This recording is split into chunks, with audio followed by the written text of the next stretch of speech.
ಆತ್ಮೀಯ ವಿದ್ಯಾರ್ಥಿ ಮಿತ್ರರೇ, ದ್ವಿತೀಯ PUC ಪರೀಕ್ಷಾ ತರಗತಿಗಳು 2022 ಸರ್ಕಾರಿ ಪ್ರಥಮ ದರ್ಜೆ ಕಾಲೇಜು ಮಮದಾಪುರ ಇವರ ಆಶ್ರಯದಲ್ಲಿ ಸ್ಪರ್ಧಾ ಯಶಸ್ಸು ಯೂಟ್ಯೂಬ್ ಚಾನಲ್ ಮಾಡುತ್ತಿದೆ.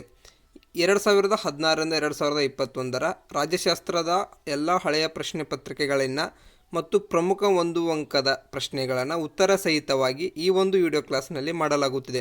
ಹಿಂದಿನ ಒಂದು ವಿಡಿಯೋದಲ್ಲಿ ನಮ್ಮ ಕ್ಲಾಸಿನ ಮಹತ್ವ ಏನೆಂಬುದರ ಕುರಿತು ಮತ್ತು ಯಾವ ರೀತಿಯ ಸ್ಟ್ರಾಟಜಿಗಳನ್ನು ಬಳಸಿ ಪರೀಕ್ಷೆಯಲ್ಲಿ ಯಶಸ್ವಿ ಹೊಂದಬೇಕೆಂಬುದರ ಕುರಿತು ಮೊದಲನೇ ವಿಡಿಯೋದಲ್ಲಿ ಮಾಡಿದ್ದೇವೆ. ಈ ಒಂದು ವಿಡಿಯೋದಲ್ಲಿ ನೇರವಾಗಿ ಒಂದು ಅಂಕದ ಪ್ರಶ್ನೆಗಳು, ರಾಜ್ಯಶಾಸ್ತ್ರ ವಿಭಾಗದಲ್ಲಿ ನೀವು ಯಾವೆಲ್ಲ ಒಂದು ಅಂಕದ ಪ್ರಶ್ನೆಗಳನ್ನು ಓದಬೇಕು ಎಂಬುದರ ಕುರಿತು ಮಾಹಿತಿಯನ್ನು ನೀಡುತ್ತೇವೆ. ರಾಜ್ಯಶಾಸ್ತ್ರದ ಪರೀಕ್ಷೆಯ ಒಂದು ಅಂಕದ ಪ್ರಶ್ನೆಗಳನ್ನು ನೋಡುವುದಕ್ಕಿಂತ ಮುಂಚೆ ರಾಜ್ಯಶಾಸ್ತ್ರದ ಒಂದು ಪಠ್ಯಕ್ರಮದ ಯಾವ ರೀತಿ ಪ್ರಶ್ನೆಗಳು ಬರುತ್ತೆ ಎಂಬುದನ್ನು ತಿಳಿದುಕೊಳ್ಳೋಣ. ಒಂದು ಅಂಕದ ಪ್ರಶ್ನೆಗಳು ಒಟ್ಟು 15 ಪ್ರಶ್ನೆಗಳನ್ನು ಕೊಟ್ಟಿರ್ತಾನೆ. ನೀವು ಉತ್ತರಿಸಬೇಕಾಗಿದ್ದು 10. ನೋಡಿ, 5 ಎಕ್ಸ್ಟ್ರಾ ನಿಮ್ಮ ಕ್ವಶನ್ಸ್ ಬರ್ತವೆ. ಯಾವ ಕ್ವಶನ್ ಇಂಪಾರ್ಟೆಂಟು ಮತ್ತು ಯಾವ ಟಾಪಿಕ್ ಮೇಲೆ ಕೇಳ್ತಾನೆ, ಯಾವ ಥರ ನಾವು ಓದ್ಕೊಂಡ್ರೆ ಈಸಿಯಾಗಿ ನಾವು ಒಂದು ಅಂಕದನ್ನು ಯಾವ ರೀತಿ ಗುರುತಿಸ್ಬೋದು. ಅಷ್ಟೇ ಅಲ್ಲದೆ ನೀವು ಒಂದು ಅಂಕದ ಪ್ರಶ್ನೆಗಳನ್ನು ಎಕ್ಯುರೇಟಾಗಿ ಬರೆದ್ರೆ ಮಾತ್ರ ನಿಮ್ಮ 5 ಅಂಕ 10 ಅಂಕದ ಪ್ರಶ್ನೆಯಲ್ಲಿ ಹೆಚ್ಚಿನ ಒಂದು ಸ್ಕೋರ್ ಮಾಡೋಕ್ಕೆ ಈಸಿ ಆಗುತ್ತೆ. 2 ಅಂಕದ ಪ್ರಶ್ನೆಗಳು 15 ಪ್ರಶ್ನೆಗಳನ್ನು ಕೊಟ್ಟಿರ್ತಾನೆ. ನೀವು ಅಲ್ಲಿ 10ಕ್ಕೆ ಉತ್ತರಿಸಬೇಕಾಗುತ್ತೆ. 5 ಅಂಕದ ಪ್ರಶ್ನೆಗಳನ್ನು ನೋಡಿದಾಗ 15 ಪ್ರಶ್ನೆಗಳನ್ನು ಕೊಟ್ಟಿರ್ತಾನೆ. ನೀವು 8ಕ್ಕೆ ಮಾತ್ರ ಉತ್ತರಿಸಬೇಕು. ಎಷ್ಟು ಈಸಿ ಇದೆ ನೋಡಿ ಪ್ಯಾಟ್ರನ್, ಎಷ್ಟು ಈಸಿ ಸ್ಕೋರ್ ಮಾಡ್ಬೋದು. 10 ಅಂಕದಲ್ಲಿ 6 ಪ್ರಶ್ನೆಗಳನ್ನು ಕೊಟ್ಟಿರ್ತಾನೆ. 2ಕ್ಕೆ ಮಾತ್ರ ಉತ್ತರಿಸಬೇಕು. ಯಾವುದಾದ್ರೂ 3 ಅಥವಾ 4 ಪರ್ಫೆಕ್ಟ್ ಆಗಿಬಿಟ್ರೆ ಸಾಕು, ನೀವು 10 ಅಂಕದ ಪ್ರಶ್ನೆಗಳನ್ನು ಈಸಿಯಾಗಿ ಸ್ಕೋರ್ ಮಾಡ್ಕೋಬಹುದು. ಮತ್ತೆ 5 ಅಂಕದ 6 ಪ್ರಶ್ನೆಗಳನ್ನು ಕೊಟ್ಟು ಅದರಲ್ಲಿ 2ಕ್ಕೆ ಉತ್ತರಿಸಬೇಕಂತ ಕೇಳ್ತಾನೆ. ಅಲ್ಲಿ ಯಾವ ರೀತಿ ಪ್ರಶ್ನೆಗಳನ್ನು ಕೊಟ್ಟಿರ್ತಾನಂದರೆ, ಒಂದು ರಾಷ್ಟ್ರೀಯ ನಾಯಕರ ಕುರಿತು ಬರೆಯಿರಿ, ಪ್ರಾದೇಶಿಕ ನಾಯಕರ ಕುರಿತು ಬರೆಯಿರಿ, ಯಾವುದಾದ್ರೂ ಒಂದು ದಿನಾಚರಣೆ ಕುರಿತು ವಿವರಿಸಿರಿ, ಈ ರೀತಿ ಕೇಳ್ತಾನೆ. ಅಲ್ಲಿ ನೀವು ಯಾವ ರೀತಿ ಆಯ್ಕೆ ಮಾಡ್ಕೊಳ್ಬೇಕೆಂಬುದನ್ನು 5 ಅಂಕದ ಪ್ರಶ್ನೆಗಳು ಬಂದಾಗ ಹೇಳ್ತೀನಿ. ಒಟ್ಟು 210 ಅಂಕಗಳ ಒಂದು ಪ್ರಶ್ನೆ ಪತ್ರಿಕೆ ಇರುತ್ತೆ. ನೀವು ಉತ್ತರಿಸಬೇಕಾಗಿದ್ದು ಕೇವಲ 100 ಅಂಕಗಳಿಗೆ. ಎಕ್ಸ್ಟ್ರಾ ಹೆಚ್ಚಿಕ್ಕೂ 110 ಅಂಕಗಳ ಎಕ್ಸ್ಟ್ರಾ ಒಂದು ಪ್ರಶ್ನೆ ಪತ್ರಿಕೆ ನಿಮ್ಮ ಕೈಯಲ್ಲಿರುತ್ತೆ. ಯಾವ ರೀತಿ ಪ್ರಶ್ನೆಗಳನ್ನು ಆಯ್ಕೆ ಮಾಡಿಕೊಳ್ಬೇಕು, 100ಕ್ಕೆ ಯಾವ ರೀತಿ ನಾವು ಪಾಸಿಂಗ್ ಅಥವಾ ಸ್ಕೋರ್ ಮಾಡುವುದು ಹೇಗೆ ಎಂಬುದನ್ನು ತಿಳಿಯೋಣ. ಒಟ್ಟು 57 ಪ್ರಶ್ನೆಗಳಿರ್ತವೆ. ಉತ್ತರಿಸಬೇಕಾದಂಥ ಪ್ರಶ್ನೆಗಳು 32. ನೋಡಿ, ಇಷ್ಟು ಸುಲಭವಾಗಿದೆ ಎಕ್ಸಾಮ್ ಪ್ಯಾಟ್ರನ್. ಇದನ್ನು ತಿಳ್ಕೊಂಡು ಯಾರು ಚೆನ್ನಾಗಿ ಓದ್ತಿರೋ ಅವರು ಮಾತ್ರ ಗೆಲುವಿನ ಹಂತ ದಡ ಸೇರ್ತೀರಿ. ಇವತ್ತು ನೇರವಾಗಿ ಒಂದು ಅಂಕದ ಪ್ರಶ್ನೆಗಳನ್ನು ನೋಡೋಣ. 2016ರಿಂದ 2021 ಈ ಎಲ್ಲ ಪ್ರಶ್ನೆ ಪತ್ರಿಕೆಗಳಿನ ಒಂದು ಅಂಕದ ಪ್ರಶ್ನೆಗಳನ್ನು ತಯಾರು ಮಾಡಿದ್ದೀವಿ. ಉತ್ತರ ಸಹಿತವಾಗಿ ನೀಡಿದ್ದೀವಿ. ಮತ್ತು ಅಷ್ಟೇ ಅಲ್ಲದೆ ರಿಪೀಟ್ ಆದ ಪ್ರಶ್ನೆಗಳನ್ನು ಅಲ್ಲಲ್ಲಿಗೆ ತೆಗೆದುಹಾಕಲಾಗಿದೆ. ರಿಪೀಟ್ ಆಗಲಾರದಂಥ ಪ್ರಶ್ನೆಗಳು, ಪ್ರಮುಖ ಪ್ರಶ್ನೆಗಳನ್ನು ಮತ್ತು ಮಾದರಿ ಪ್ರಶ್ನೆ ಪತ್ರಿಕೆ ಪ್ರಶ್ನೆಗಳನ್ನು ಸಹ ಒಳಗೊಂಡಿರುತ್ತೆ. ಡಯಾರ್ಕಿ ಎಂದರೇನು? 1ನೇ ಪ್ರಶ್ನೆ, ಡಯಾರ್ಕಿ ಎಂದರೇನು? ಡಯಾರ್ಕಿ ಎಂದರೆ ದ್ವಿಸರ್ಕಾರ ಪದ್ಧತಿ. ಇಷ್ಟು ಬರೆದ್ರೆ ಸಾಕು. ಡಯಾರ್ಕಿ ಎಂದರೇನು ಪ್ರಶ್ನೆ ಕೇಳ್ತಾನೆ. ದ್ವಿಸರ್ಕಾರ ಪದ್ಧತಿ ಇದರ ಒಂದು ಉತ್ತರವಾಗಿರುತ್ತದೆ. ಭಾರತದಲ್ಲಿ ಡಯಾರ್ಕಿ ಪದ್ಧತಿ ಪರಿಚಯವಾಗಿದ್ದು 1919ರಲ್ಲಿ. ನೆಕ್ಸ್ಟ್ ಪ್ರಶ್ನೆ, ವೈಸ್ರಾಯರವರ ಕಾರ್ಯಕಾರಿ ಮಂಡಳಿಯ ಉಪಾಧ್ಯಕ್ಷರಾಗಿ ಯಾರಾಗಿದ್ದರು? ಜವಾಹರ್ಲಾಲ್ ನೆಹರು. 2ನೇ ಪ್ರಶ್ನೆ ಬಂದ್ಬಿಟ್ಟು ವೈಸ್ರಾಯವರ ಕಾರ್ಯಕಾರಿ ಮಂಡಳಿ ಉಪಾಧ್ಯಕ್ಷರು ಯಾರಾಗಿದ್ದರು? ಜವಾಹರ್ಲಾಲ್ ನೆಹರು. ಉತ್ತರ. 3ನೇ ಪ್ರಶ್ನೆ, ಭಾರತದ ಚುನಾವಣಾ ಆಯೋಗದ ಆಯುಕ್ತರನ್ನು ಯಾರು ನೇಮಕ ಮಾಡುತ್ತಾರೆ? ಭಾರತದ ಚುನಾವಣಾ ಆಯೋಗದ ಆಯುಕ್ತರನ್ನು ರಾಷ್ಟ್ರಪತಿ ನೇಮಕ ಮಾಡುತ್ತಾರೆ.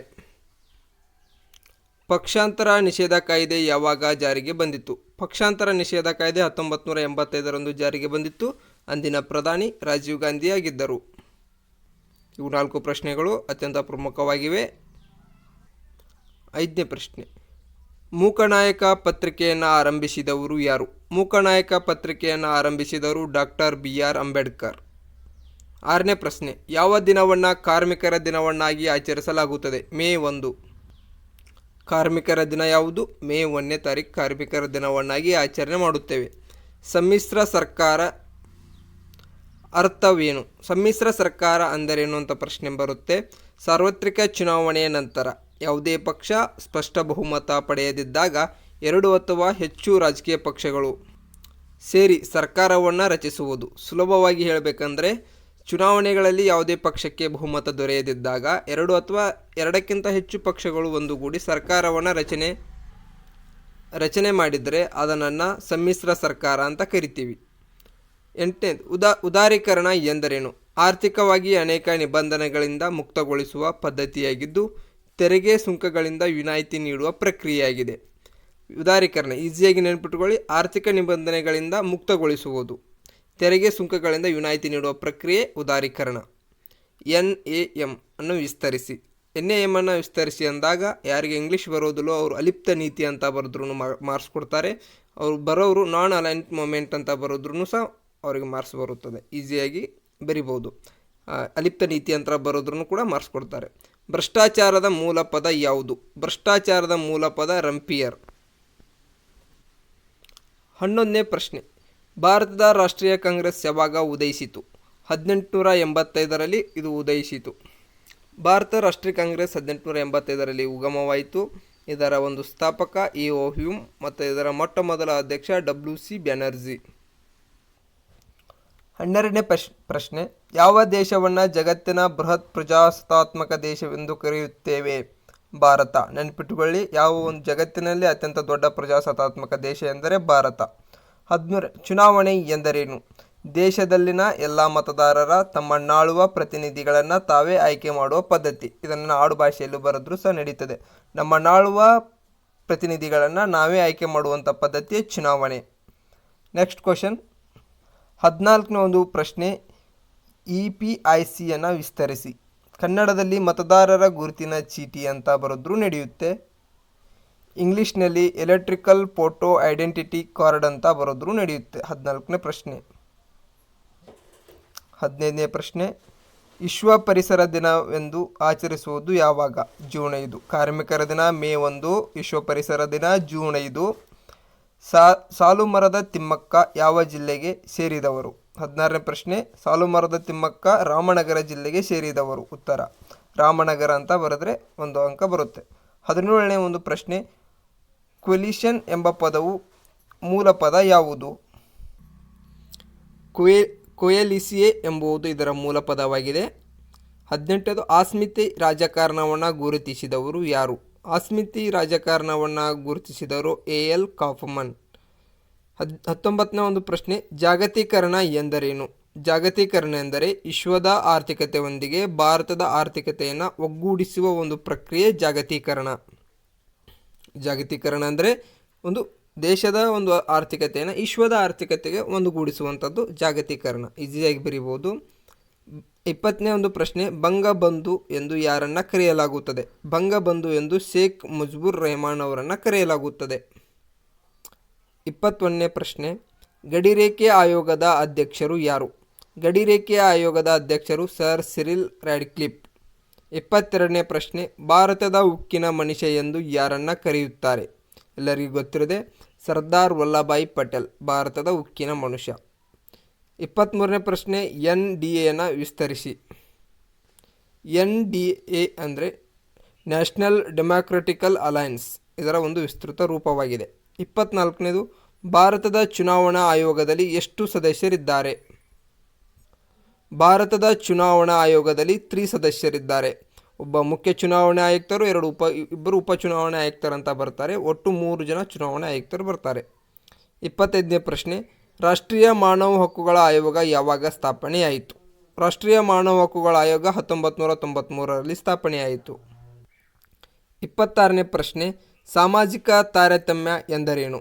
ಸಾಮಾಜಿಕ ತಾರತಮ್ಯ ಎಂದರೆ ಶ್ರೇಷ್ಠ, ಕನಿಷ್ಠ, ಮೀಳು, ಕೀಳೆಂಬ ಭೇದ ಭಾವವನ್ನು ಮಾಡುವುದು. ಇದು ಸಾಮಾಜಿಕ ತಾರತಮ್ಯ. ಈಸಿಯಾಗಿ ಬರೀಬೋದು. ಸಾಮಾಜಿಕ ತಾರತಮ್ಯ ಅಂದರೆ ಮೇಲು, ಕೀಳು ಅಥವಾ ಶ್ರೇಷ್ಠ, ಕನಿಷ್ಠ ಎಂಬುದನ್ನು ಮಾಡುವುದೇ ಸಾಮಾಜಿಕ ತಾರತಮ್ಯ. ನೆಕ್ಸ್ಟ್, ಯಾವ ದಿನವನ್ನು ಮತದಾರರ ದಿನವನ್ನಾಗಿ ಆಚರಿಸಲಾಗುತ್ತದೆ? ಜನವರಿ 25 ಮತದಾರರ ದಿನ. ಲಿಬಿಯಾದ ನಿರಂಕುಶ ಅಧಿಕಾರಿಯನ್ನು ಹೆಸರಿಸಿ. 22ನೇ ಪ್ರಶ್ನೆ, ಲಿಬಿಯಾದ ನಿರಂಕುಶ ಅಧಿಕಾರಿಯನ್ನು ಹೆಸರಿಸಿ ಅಂದರೆ ಕರ್ನಲ್ ಗಡಾಫಿ. 29ನೇ ಪ್ರಶ್ನೆ, ತಾಸ್ಕೆಂಟ್ ಒಪ್ಪಂದಕ್ಕೆ ಸಹಿ ಹಾಕಿದವರು ಯಾರು? ತಾಸ್ಕೆಂಟ್ ಒಪ್ಪಂದಕ್ಕೆ ಸಹಿ ಹಾಕಿದವರು ಲಾಲ್ ಬಹದ್ದೂರ್ ಶಾಸ್ತ್ರಿ ಮತ್ತು ಅಯೂಬ್ ಖಾನ್. ತಾಸ್ಕೆಂಟ್ ಒಪ್ಪಂದ ಲಾಲ್ ಬಹದ್ದೂರ್ ಶಾಸ್ತ್ರಿ ಮತ್ತು ಅಯೂಬ್ ಖಾನ್. 30ನೇ ಪ್ರಶ್ನೆ, ಭಾರತ ಯಾವಾಗ ಸ್ವಾತಂತ್ರ್ಯವಾಯಿತು? 1947 ಆಗಸ್ಟ್ 15ರಂದು ಸ್ವಾತಂತ್ರ್ಯವಾಯಿತು. ಭಾರತದ ಚುನಾವಣಾ ಆಯೋಗದ ಆಯುಕ್ತರನ್ನು ಯಾರು ನೇಮಿಸುತ್ತಾರೆ? ಭಾರತದ ಚುನಾವಣಾ ಆಯೋಗದ ಆಯುಕ್ತರನ್ನು ರಾಷ್ಟ್ರಪತಿ ನೇಮಿಸುತ್ತಾರೆ. ಇನ್ನೊಂದು ಪ್ರಮುಖವಾಗಿ ನೆನಪಿರಲಿ, ದ್ವಿತೀಯ PUC ಪಠ್ಯಕ್ರಮದಲ್ಲಿ ಯಾರು ನೇಮಕ ಮಾಡ್ತಾರಂದರೆ ಹೆಚ್ಚಿನದಾಗಿ ರಾಷ್ಟ್ರಪತಿಗಳೇ ಬರ್ತಾರೆ. ಉತ್ತರ ನಿಮ್ಗೆ ಯಾವುದೇ ಗೊತ್ತಿರಲಿಕ್ಕಂದ್ರೂ ರಾಷ್ಟ್ರಪತಿ ಬರೋದು ಬನ್ನಿ. ಗೊತ್ತಿದ್ದವರು ಆನ್ಸರ್ ಬರೀರಿ, ಗೊತ್ತಿಲ್ಲದೇ ಇದ್ದರೆ ರಾಷ್ಟ್ರಪತಿಯೇ ನೇಮಕ ಮಾಡಿರ್ತಾರೆ. 32ನೇ ಪ್ರಶ್ನೆ, ಖಾಸಗೀಕರಣ ಎಂದರೇನು? ಸಾರ್ವಜನಿಕ ಉದ್ಯಮಗಳ ಮೇಲಿನ ಸರ್ಕಾರಿ ಒಡೆತನವನ್ನು ಖಾಸಗಿ ಸಂಸ್ಥೆಗಳಿಗೆ ವರ್ಗಾಯಿಸುವುದೇ ಖಾಸಗೀಕರಣ. ನೋಡಿ, ಖಾಸಗೀಕರಣ ಅಂದರೆ ಈಸಿಯಾಗಿ ಬರೀರಿ, ಸರ್ಕಾರದ ಒಡೆತನದ ಒಂದು ಆಸ್ತಿಗಳನ್ನು ವರ್ಗಾಯಿಸೋದು, ಖಾಸಗಿ ವ್ಯಕ್ತಿಗಳಿಗೆ ಬಿಟ್ಟುಕೊಡುವುದೇ ಒಂದು ಖಾಸಗೀಕರಣ. ಈ ರೀತಿ ನಿಮ್ಮ ಆಡು ಭಾಷೆಯಲ್ಲಿ ಬರೋದ್ರು ಸಹ ಒಂದು ಮಾರ್ಕ್ಸ್ ಕೊಟ್ಟೆ ಕೊಡ್ತಾರೆ. ಜಿಲ್ಲಾಡಳಿತದ ಮುಖ್ಯಸ್ಥರು ಯಾರು? ಜಿಲ್ಲಾಡಳಿತದ ಮುಖ್ಯಸ್ಥರು DC ಅಂತ ಬರೋದು ನಡೆಯುತ್ತೆ, ಜಿಲ್ಲಾಧಿಕಾರಿ ಅಂತ ಬರೋದು ನಡೆಯುತ್ತೆ. ಜಿಲ್ಲಾಧಿಕಾರಿ ಜಿಲ್ಲಾಡಳಿತದ ಮುಖ್ಯಸ್ಥರಾಗಿರುತ್ತಾರೆ. 34ನೇ ಪ್ರಶ್ನೆ, ಭಾರತದಲ್ಲಿ ಎಷ್ಟು ಬಾರಿ ರಾಷ್ಟ್ರೀಯ ತುರ್ತು ಪರಿಸ್ಥಿತಿಯನ್ನು ಹೇರಲಾಗಿದೆ? ಇದು ಅತ್ಯಂತ CETಗೆ ಬಂದಂಥ ಒಂದು ಪ್ರಶ್ನೆ. ನಿಮ್ಮ ಪ್ರಶ್ನೆ ಪತ್ರಿಕೆಯಲ್ಲಿ ಹಲವಾರು ಬಾರಿ ರಿಪೀಟ್ ಆಗಿದೆ. 3 ಬಾರಿ ಭಾರತದಲ್ಲಿ ರಾಷ್ಟ್ರೀಯ ತುರ್ತು ಪರಿಸ್ಥಿತಿಯನ್ನು ಹೇರಲಾಗಿದೆ. 35ನೇ ಪ್ರಶ್ನೆ ಅತ್ಯಂತ ಪ್ರಮುಖವಾಗಿದ್ದು, ನೋಟಾ ವಿಸ್ತರಿಸಿ. ನಾನ್ ಆಫ್ ದಿ ಅಬೋ ಕನ್ನಡದಲ್ಲಿ ಬರೀಬೇಕಾದ್ರೆ ಮೇಲಿನ ಯಾರೂ ಅಲ್ಲ. ನಾನ್ ಆಫ್ ದಿ ಅಬೋ, ನೋಟಾ ವಿಸ್ತರಿಸಿ. 36ನೇ ಪ್ರಶ್ನೆ, ಭಾರತದಲ್ಲಿ ಮತ ಚಲಾಯಿಸಲು ಕನಿಷ್ಠ ವಯೋಮಿತಿ ಎಷ್ಟು? ಕನಿಷ್ಠ ವಯೋಮಿತಿ 18 ವರ್ಷ. ನೀವು ದ್ವಿತೀಯ PUC ಮುಗಿದ ಮೇಲೆ ನಿಮಗೂ ಕೂಡ ಮತದಾರರ ಒಂದು ಗುರುತಿನ ಚೀಟಿಯನ್ನು ಕೊಡ್ತಾರೆ, ನಿಮ್ಗೆ ಅವಾಗ 18 ವಯಸ್ಸಾಗುತ್ತೆ. 37ನೇ ಪ್ರಶ್ನೆ, ಚುನಾವಣೆ ಎಂಬ ಪದದ ಅರ್ಥವನ್ನು ಬರೆಯಿರಿ. ಚುನಾವಣೆ ಎಂಬ ಪದವನ್ನು ಲ್ಯಾಟಿನ್ ಪದವಾದ ಎಲಿಗೇರ್ ಎಂಬ ಪದದಿಂದ ಬಂದಿದ್ದು. ಎಲಿಗೆರೆ ಎಂದರೆ ಆಯ್ಕೆ ಮಾಡು ಎಂದರ್ಥ. ಆಯ್ಕೆ ಮಾಡು ಅಥವಾ ಆರಿಸು ಎಂದರ್ಥವನ್ನು ನೀಡುತ್ತದೆ. 38ನೇ ಪ್ರಶ್ನೆ, ಭಾರತದ ಅಖಿಲ ಭಾರತ ಸೇವೆಗಳಿಗೆ ಒಂದು ಉದಾಹರಣೆಯನ್ನು ಕೊಡಿ. ಅಖಿಲ ಭಾರತ ಸೇವೆಯನ್ನು ಗಮನಿಸಿದಾಗ IAS, IPS, IFS ಎಂದರೆ Indian forest service. Foreign service ಅಂತ ಅಂದರೆ ಇಂಡಿಯನ್ ಫಾರೆಸ್ಟ್ ಸರ್ವಿಸ್. IAS ಆಡಳಿತಾತ್ಮಕ ಸೇವೆ, ಭಾರತೀಯ ಆಡಳಿತಾತ್ಮಕ ಸೇವೆ, ಪೊಲೀಸ್ ಆಡಳಿತಾತ್ಮಕ ಸೇವೆ, ಅರಣ್ಯ ಸೇವೆಗಳು 3 ಇವು ಅಖಿಲ ಭಾರತ ಸೇವೆಗಳಿಗೆ ಉದಾಹರಣೆಯಾಗಿದೆ. ಲೋಕಾಯುಕ್ತರ ಅಧಿಕಾರಾವಧಿ ಎಷ್ಟು ವರ್ಷಗಳು? ಲೋಕಾಯುಕ್ತರ ಅಧಿಕಾರಾವಧಿ 5 ವರ್ಷಗಳು. ನೆನಪಿಟ್ಕೊಳ್ಳಿ, 5 ವರ್ಷಗಳು ಲೋಕಾಯುಕ್ತರ ಅಧಿಕಾರಾವಧಿ. ಟೆರರಿಸಂ ಮೂಲಪದ ಯಾವುದು? ಟೆರರಿಸಂನ ಮೂಲಪದ ಲ್ಯಾಟಿನ್ ಭಾಷೆಯ ಟೆರರ್. ಲ್ಯಾಟಿನ್ ಭಾಷೆಯ ಟೆರರ್ ಎಂಬ ಪದದಿಂದ ಟೆರರಿಸಂ ಎಂಬುದು ಉತ್ಪತ್ತಿಯಾಗಿದೆ. ಒಮ್ಮೆ ಪ್ರಶ್ನೆ ಹಿಂಗೂ ಕೊಡ್ಬೋದು, ಭಯೋತ್ಪಾದನೆ, ಟೆರರಿಸಂ ಇವೆರಡರಲ್ಲಿ ಯಾವುದಾದ್ರೂ ಪದವನ್ನು ಕೊಡ್ಬೋದು. 40ನೇ ಪ್ರಶ್ನೆ, ಭಾರತ ಸಂವಿಧಾನ ಯಾವಾಗ ಅಸ್ತಿತ್ವಕ್ಕೆ ಬಂದಿತು? ಭಾರತ ಸಂವಿಧಾನ 1950 ಜನವರಿ 26ರಂದು ಅಸ್ತಿತ್ವಕ್ಕೆ ಬಂದಿತು. ರಾಜ್ಯಗಳ ಏಕೀಕರಣದ ರೂವಾರಿ ಯಾರು? 42ನೇ ಪ್ರಶ್ನೆ, ರಾಜ್ಯಗಳ ಏಕೀಕರಣದ ರೂವಾರಿ ಸರ್ದಾರ್ ವಲ್ಲಭಾಯಿ ಪಟೇಲ್. ಸರ್ದಾರ್ ವಲ್ಲಭಾಯಿ ಪಟೇಲ್ ಅವರನ್ನು ಭಾರತದ ಉಕ್ಕಿನ ಮನುಷ್ಯ ಎಂದು ಕರೆಯುತ್ತಾರೆ. ಹಿಂದೆ ಪ್ರಶ್ನೆಯಾಗಿದೆ. ಏಕೀಕರಣದ ರೂವಾರಿ ಕೂಡ ಸರ್ದಾರ್ ವಲ್ಲಭಾಯಿ ಪಟೇಲ್. UPSCಯನ್ನು ವಿಸ್ತರಿಸಿ. 43ನೇ ಪ್ರಶ್ನೆ, UPSCಯನ್ನು ವಿಸ್ತರಿಸಿ. ಯೂನಿಯನ್ ಪಬ್ಲಿಕ್ ಸರ್ವಿಸ್ ಕಮಿಷನ್, ಕೇಂದ್ರ ಲೋಕಸೇವಾ ಆಯೋಗ ಅಂತಲೂ ಬರೆಯೋದು ನಡೀತದೆ. ಯೂನಿಯನ್ ಪಬ್ಲಿಕ್ ಸರ್ವಿಸ್ ಕಮಿಷನ್ ಅಂತ ಬರೆದ್ರು ನಡೀತದೆ. UPSCಯನ್ನು ವಿಸ್ತರಿಸಿ.